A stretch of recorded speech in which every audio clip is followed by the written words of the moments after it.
మన Bhimavaram local YouTube channel మా మిత్రుడు బీబీఎం లోగోతోటి లాంచ్ చేసి ఎంతో సక్సెస్ఫుల్గా రన్ చేస్తూ ఉన్నాడు. వారికి యాజమాన్యులందరికీ కూడా నాకు నమస్కారాలు తెలియజేసుకుంటూ, రాష్ట్ర వ్యాప్తంగా కూటమి ప్రభుత్వం ఏర్పడి 15 నెలల కాలం పూర్తయింది. జనసేన పార్టీ ఆవిర్భావం నుంచి కూడా 2009లో పీఆర్పీలో పనిచేశాం. అదేవిధంగా జనసేన పార్టీ ఆవిర్భావం నుంచి మరి ఆయన కూడా ప్రయాణిస్తూ ఉన్నాం. మరి మన భీమవరం వచ్చినప్పుడు 2018లో ఆయన కలిసి ఆయనతో పాటు పూర్తి స్థాయిలో ఒక యువతగా, ఒక యువకుడిగా ఆయన యొక్క భావాలకి ఆశయాలకి ఆకర్షితున్నాయి. 2018లో పూర్తి స్థాయిలో రాజకీయాల్లో ఆయనతో తిరగడానికి సిద్ధపడి ఆయన చేతుల మీదుగా మరి భీమవరంలో నేను పూర్తి స్థాయిలో రాజకీయాలు రావడం జరిగింది. ఆ రోజు నుంచి ఈ రోజు వరకు కూడా 2019లో భీమవరం వస్తారని కానీ, రావాలని కానీ మేము ఆశించలేదు, అసలు మేము ఊహించలేదు వస్తారని కానీ వచ్చారు. రాష్ట్రం శాసించేటటువంటి నాయకుడు అని చెప్పి మేము ఆ రోజే నమ్మాం. కానీ దురదృష్టవశాత్తు ఆ రోజున్న పరిస్థితుల్ని బట్టి రాజశేఖర రెడ్డి బిడ్డ ఒకసారి అవకాశం ఇద్దాం, జగన్మోహన్ రెడ్డి ప్రతిపక్ష నాయకుడిగా చాలా గొప్పగా పోరాడాడు, ప్రజలందరికీ బుద్ధులు పెట్టాడు, ప్రజలందరికీ కూడా వీపుని నిమిరాడు, యువతకి కానివ్వండి, ఉద్యోగస్తులకు కానివ్వండి, హామీలు నోటికి ఏదో వస్తే అది ఇచ్చేశారు. ఆయన సాధ్యపడినటువంటి హామీలు కూడా ఆయనకి అవగాహన లేకుండా ఏ ఒక్కదాని మీద హామీలు ఇచ్చి ప్రజలందరూ కూడా మోసం చేసి ఆ రోజు 2019లో రాష్ట్ర వ్యాప్తంగా ఒక ప్రపంచం సృష్టించి ఆయన గెలవడం, ఆ ప్రపంచంలో మేము కొంచెం వెనకబడటం, అందులో ఆయన భీమవరం ఓడిపోవడం ఆ రోజు బాధించినప్పటికీ ఏ రోజు కూడా మక్కువైన ధైర్యంతో భీమవరంలో కానివ్వండి, రాష్ట్ర వ్యాప్తంగా పవన్ కళ్యాణ్ గారు భీమవరంలో మేము ప్రజా సమస్యలపై కేడర్ని కాపాడుకుంటూ ఏ ఒక్క ఒత్తిడికి లొంగకుండా పార్టీ కోసం, పార్టీ బలోపేతం కోసం కనకరాజ్ సూర్య గారు కానివ్వండి, దానికి ముందు 2019లో ఇర్రింగ్ సూర్య గారు కానివ్వండి, అదేవిధంగా ఓడిపోయిన తర్వాత బాధ్యతలు పూర్తి స్థాయిలో మన చిన్నబాబు గారు కొడుకుడు గోవిందరావు గారికి అప్పచెప్పిన తర్వాత ఆయన సారథ్యంలో కనకరాజ్ సూర్య గారి యొక్క సలహాలతోటి మేమందరం కూడా ఎంతో కష్టపడి, నాతో పాటు చాలామంది కేడర్ అంతా కూడా, నేను ఇప్పుడు ఒకటే చెప్తూ ఉంటాను, ఇప్పుడు రాష్ట్ర వ్యాప్తంగా ఏ విధంగా ఉన్నారో నాకు తెలియదు కానీ ఎంతో కమిట్మెంట్ తోటి పవన్ కళ్యాణ్ ఇక్కడ ఓడిపోయారు, ఆ పార్టీని మనం తలెత్తుకునేలా చేయాలి అనే విధంగా ఇక్కడ ఉన్నటువంటి కొద్దిపాటి కార్యకర్తలు అందరూ కూడా ఆ రోజు చాలా బలంగా పనిచేశారు. వాళ్ళందరికీ కూడా పేరు పేరున ధన్యవాదాలు తెలియజేస్తా ఉన్నాను. ఎందుకంటే క్లిష్ట పరిస్థితుల్లో రాష్ట్రంలో ఎక్కడ గెలవకుండా ఒకే ఒక్క చోట గెలిచి, అది కూడా ఆ ఎమ్మెల్యే కూడా మా దగ్గర లేకుండా పవన్ కళ్యాణ్ గారే ఇక్కడ ఓడిపోయి ఆ బాధను కూడా దిగమింగుకొని ప్రత్యర్థి ఏనుగుల బలం ఉన్న ప్రత్యర్థులతోటి ఆ రోజు మేము పోరాడి నిలబడి కేసులు పెట్టించుకున్న, ప్రజా సమస్యపై పాదయాత్రలు చేసిన, ఒకే ఒక్క పాదయాత్రకి 3 కేసులు పెట్టినా ఎక్కడా కూడా మేము భయపడకుండా సమన్వయంతో ఏ ఒక్క డిపార్ట్మెంట్తో కూడా పోలీసు వ్యవస్థను కూడా మేము పూర్తిగా గౌరవిస్తూ ఆ రోజు వన్ సైడ్గా చేసినప్పటికీ కూడా వ్యవస్థ ఎప్పుడు కూడా ఒకరి చుట్టం కాదు, పోలీసు ఎప్పుడు కూడా ప్రజలు రక్షించేటటువంటి కాకి యూనిఫామ్ ఎప్పుడు గౌరవిస్తాం. పవన్ కళ్యాణ్ గారు ఇప్పుడు అదే చెప్తా ఉన్నారు. ఒక కానిస్టేబుల్ కొడుకుగా నేను ఈ స్థాయిలో ఉన్నాను, నేను కొడుకుగా పుట్టి ఆ పోలీస్కి ఎప్పుడు కూడా మేము సెల్యూట్ చేస్తూ గౌరవిస్తూ మరి మేము చేసిన పోరాటం 2024లో ప్రజలందరూ కూడా గుర్తించి ఈ స్థాయి నిలబెట్టారు. దానికి ముఖ్య కారణం భీమవరంలో ఉన్నటువంటి కింద స్థాయిలో ఉన్నటువంటి కేడర్. భీమవరం మండలంలో కానివ్వండి, వీరవాసరం మండలంలో అయితే చైతన్యవంతమైనటువంటి వీరవాసరం మండలం కూడా ఎంతో పూర్తి స్థాయిలో లోకల్ బాడీ ఎలక్షన్స్ పోరాడి రాష్ట్రంలోనే ఎక్కడ సాధించినటువంటి లోకల్ బాడీ ఎలక్షన్స్ లో ఎంపీటీసీలు కానివ్వండి, జడ్పీటీసీ కానివ్వండి స్థానాలు సాధించి మరి ఎంతో గర్వంగా తలెత్తుకునే విధంగా పార్టీని ఆ రోజు ముందుకు తీసుకెళ్ళడం జరిగింది. భీమవరం టౌన్లో ప్రత్యేకించి ఇది ఒక ప్రత్యేకమైనటువంటి పరిస్థితులు ఉన్నప్పటికీ కూడా అన్ని వర్గాల్ని కలుపుకొని మేము 2024లో పవన్ కళ్యాణ్ గారు పోటీ చేయనప్పటికీ, పోటీ చేయలేదని బాధ మాకు ఉన్నప్పటికీ కూడా ఆయన ఇచ్చినటువంటి ఆదేశాల మేరకు, ఆయన ఇచ్చినటువంటి మ్యాండేట్ ఇచ్చినటువంటి వ్యక్తి ఎవరైనా సరే మేము సపోర్ట్ చేస్తామని చెప్పి పూర్తి స్థాయిలో కష్టపడి, ఆయన కాకపోయినా ఆయన మ్యాండేట్ మీద ఎవరు గెలిచినా ఆయనే మాకు పవన్ కళ్యాణ్ అని చెప్పి మేము పనిచేసి 67,000 మెజార్టీ తోటి ఈరోజు గెలిపించి పవన్ కళ్యాణ్ గారికి గిఫ్ట్గా పంపించాం. భీమవరం ప్రజలందరం కూడా, అదేవిధంగా కార్యకర్తలు, కూటమి నాయకులు పవన్ కళ్యాణ్ గారికి ఒకటే చెప్పాం, మీరే రావాలని మా ఆశ, ఆకాంక్ష, భీమవరం ప్రజల యొక్క కోరిక.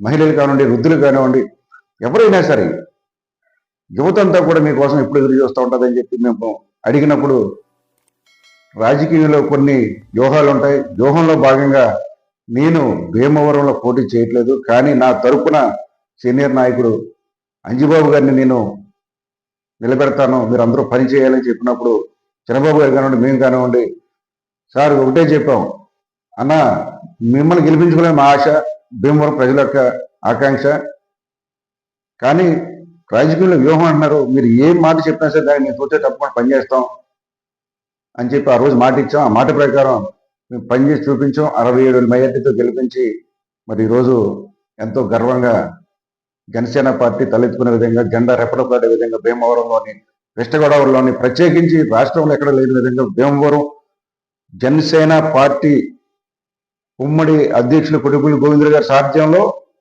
ఈరోజు 6 ఎమ్మెల్యేలతోటి ఉమ్మడి పశ్చిమ గోదావరి జిల్లా జనసేన పార్టీ జెండా రెపరెపలాడించి గర్వంగా తలెత్తుకొని ఈరోజు పార్టీ ఆఫీస్కి వెళ్ళి మా ఎమ్మెల్యేలు ఇరుగోనని చూపించుకునే పరిస్థితి ఈరోజు మేము తీసుకొచ్చాం.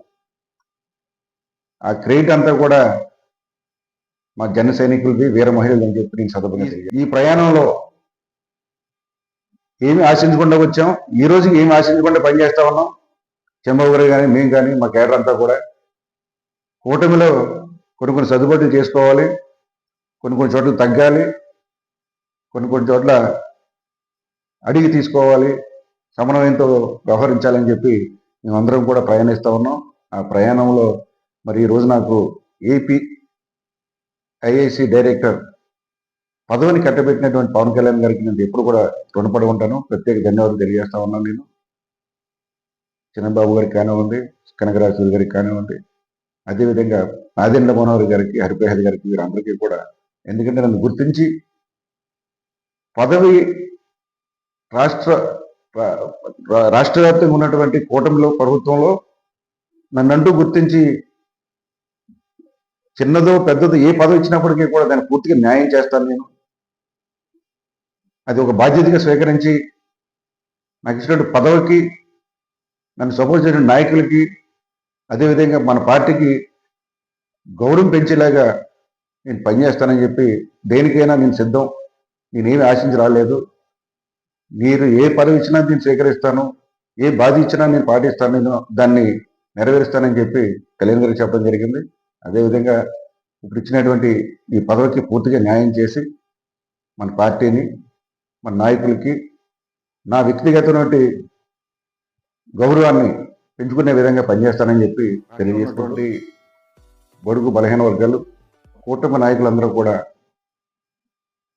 ఎంతో నిబద్ధతతోటి ప్రతి చోట కూడా చిన్న మన కుటుంబంలో ఏ విధంగా చిన్న ఇబ్బందులు ఉంటాయో ఆ ఇబ్బందుల కింద భావించి ప్రతి ఒక్క చోట కూడా ఎమ్మెల్యేలు కానివ్వండి, ఎమ్మెల్యే లేని చోట ఇంకేజీలు కానివ్వండి, ప్రతి ఒక్కరూ కూడా చిన్నపాటి కార్యకర్త దగ్గర నుంచి పవన్ కళ్యాణ్ ఇచ్చిన పిలుపు మేరకు రాష్ట్ర భవిష్యత్తు బాగుండాలంటే, రాష్ట్రంలో ప్రజలు, రాష్ట్రంలో ఉన్నటువంటి యువత వారి భవిష్యత్తు బాగుండాలంటే కొంతకాలం పాటు మరి కూటమితో మనం ప్రయాణం చేయాలని ఇచ్చినటువంటి పిలుపుకి కట్టుబడి ప్రతి ఒక్కరూ కూడా ఈరోజు చాలా చక్కటి వాతావరణంలో ప్రభుత్వం ఇచ్చేటటువంటి పథకాలు కానివ్వండి, ప్రభుత్వం ఇచ్చేటువంటి సంక్షేమానికి ఇచ్చినటువంటి పథకాలు కానివ్వండి, అదేవిధంగా ఎలక్షన్లు ఇచ్చినటువంటి హామీలు, సోషల్ పథకాలు కానివ్వండి, ప్రతిదీ కూడా నెరవేర్చుకుంటూ ఒక్కొక్క ఇబ్బందిని అధిగమించుకుంటూ మరి రాష్ట్ర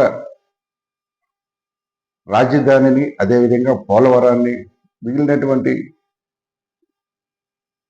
ప్రతి మేజర్ ప్రాజెక్ట్ని కూడా ఈరోజు మరి మన రాష్ట్ర ముఖ్యమంత్రి గారు చంద్రబాబు నాయుడు గారు అంత అనుభవమైనటువంటి చంద్రబాబు నాయుడు గారు సమీక్షిస్తూ ప్రతి దాన్ని క్షుణ్ణంగా ఆయన దగ్గర నుండి పర్యవేక్షిస్తూ మిగతా ఉన్నటువంటి రాష్ట్రంలో బడుగు బలహీన వర్గాలు ఎక్కువ పేదలందరూ కూడా ఎక్కువ మంది ఉన్నటువంటి గ్రామీణ ప్రాంతాల్లో మన పవన్ కళ్యాణ్ గారు ప్రత్యేక దృష్టి పెట్టి రాష్ట్రంలో దేశంలో ఎక్కడా లేనటువంటి పంచాయతీ రాజుని ఈరోజు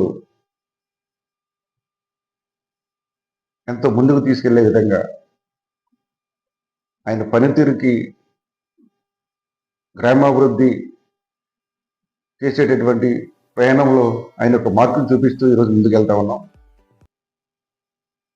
ఇటువంటి తరుణంలో అందరూ కూడా మరింత బాధ్యతతోటి వ్యవహరించి కూటమి ప్రభుత్వాన్ని రానున్న స్థానిక ఎన్నికల్లో కానివ్వండి, మున్సిపల్ ఎన్నికల్లో మనం అందరం కూడా బలంగా పనిచేసి 2024లో ఏ విధంగా కూటమి ప్రభుత్వాన్ని మనం 168 సీట్లతోటి రాష్ట్రంలో గతంలో కానివ్వండి, భవిష్యత్తు కాలంలో కానివ్వండి ఎవరికి కూడా ఇటువంటి మెజార్టీ ఇన్ని సీట్లు రానిటువంటి పరిస్థితిని మనం తీసుకొచ్చాము.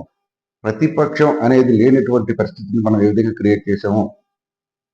ఈరోజు మరి రాక్షస పాలన, నియంత పాలన, ఒక తొగ్లక్ పాలన చెప్పుకుంటూ పోతే మనకి సరిపోవు. మన తెలుగులో ఉన్న పదాలు సరిపోవు. ఆయన చేసినటువంటి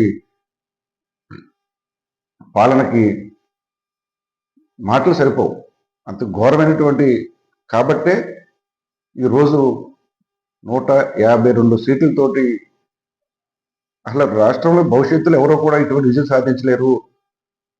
అటువంటి ఘనతని మన రాజశేఖర రెడ్డి బిడ్డ జగన్మోహన్ రెడ్డి గారు సాధించారు. ఆయన ఎదుర్కోవడం చాలా కష్టం అనేటువంటి భావన రాష్ట్ర ప్రజలందరికీ కలిగించి ఆయన గద్దెనెక్కిన కొద్ది కాలంలోనే మొట్టమొదటిగా ప్రజావేదికను కూలుస్తూ ఆయన ఒక మెంటాలిటీని, ఆయన మనసులో ఉన్నటువంటి భావాలని, రాష్ట్ర ప్రజల్ని ఏ విధంగా భయపెట్టాలి, రాష్ట్రంలో పారిశ్రామికవేత్తల్ని అదేవిధంగా రాజకీయ నాయకుల్ని ఏ విధంగా భయపెట్టాలనేది ఆయన మార్పు ఆ రోజు చూపించారు. దానికి కొనసాగింపుగా సంవత్సరం తిరగకముందే ఆయన ఒక పాలన మీద విరక్తి చెంది భయపడి ఎవరో కూడా వాళ్ళ బాధని పండుగ బిగించుకొని 4 సంవత్సరాలు వెయిట్ చేసి ఆయనకు సరైన సమాధానం చెప్పారు. ఎప్పుడూ కూడా ప్రజాస్వామ్యంలో మనకు వచ్చిన పదవి ఎప్పుడూ కూడా అది బాధ్యతగా స్వీకరించాలి తప్ప అది ఒక కిరీటం లాగో ఒక అహంకారమైనటువంటి భావనతోటో మనం తీసుకుంటే రాబోయే కాలంలో భవిష్యత్తు కాలంలో ప్రజలు తీర్పు ఏ విధంగా ఇస్తారనేది ఎగ్జాంపుల్ మన జగన్మోహన్ రెడ్డి గారు. ఈ కూటమిని ఇంత ఘన విజయం చేసినటువంటి ప్రజలందరికీ అదేవిధంగా నాయకులందరికీ కూడా నేను ఎప్పుడూ కూడా ప్రత్యేకంగా ధన్యవాదాలు తెలుపుతూ ఉంటాను. ఈ అవకాశం ఇచ్చినటువంటి మీడియా మిత్రులందరూ కూడా ధన్యవాదాలు తెలియజేస్తా ఉన్నాను.